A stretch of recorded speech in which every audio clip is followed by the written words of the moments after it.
Hey, welcome. So today, we're talking about a modern-day superpower. It's the ability to sift through all the noise online and figure out what's real and what's not.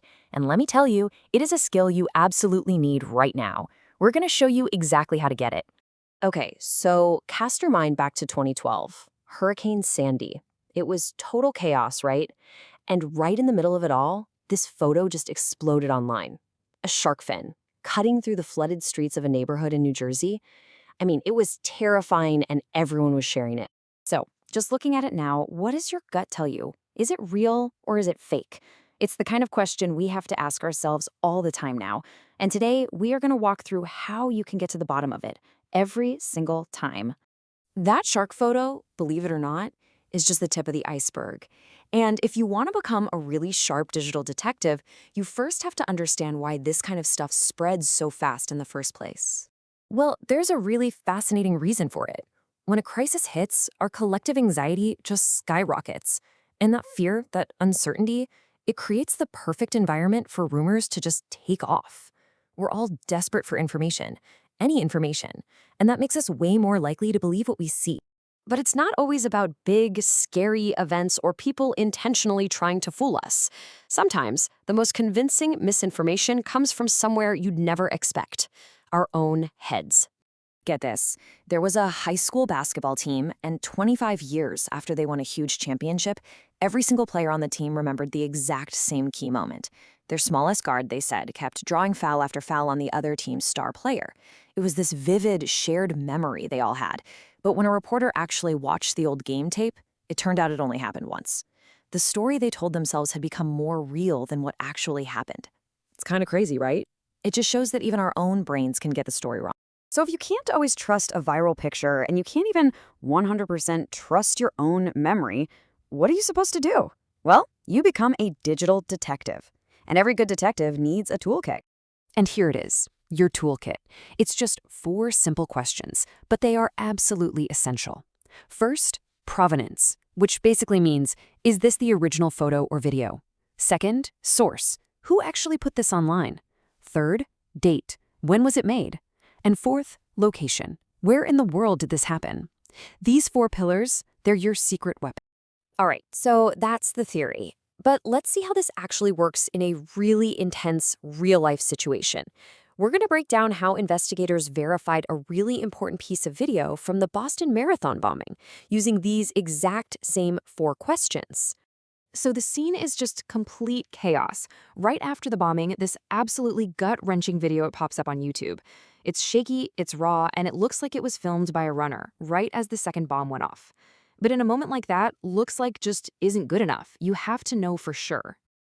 Okay, first question. Location. The investigators took a screenshot from the video and just popped it up next to Google Street View. And it was a perfect match. I mean, look at that. Every building, every sign, it all lines up. So pillar number 4, location, check, confirmed. Next up, source. The YouTube username was pretty generic, a dead end, but a quick search led to a Twitter account with the same name, which linked to a Pinterest account, which finally gave them a real name, Morgan Tracy. A little more digging on Facebook, and they find a profile for a teenager who had posted about the video being from her mother's perspective. The trail was getting warmer. Now for the big one, the piece that ties it all together. Source and date. If her mom was running, she'd be in the official race data. So they searched for the name Tracy on the marathon website. And jackpot. The data showed a runner named Jennifer Tracy was at the exact spot of the explosion at the exact time it happened. And just to be absolutely sure, they found one more thing: a public Facebook post from an uncle wishing his niece Jennifer good luck in the marathon that morning. That was the final piece of the puzzle. The source was absolutely confirmed. So what's the verdict? The video was 100% real. Every single one of those pillars, provenance, source, date, and location, it all checked out. But here's the craziest part. This whole investigation, from start to finish, took about 10 minutes. Just 10 minutes, using free tools that anyone, including you, can use right now. But here's what's really cool. You don't have to do this stuff all on your own.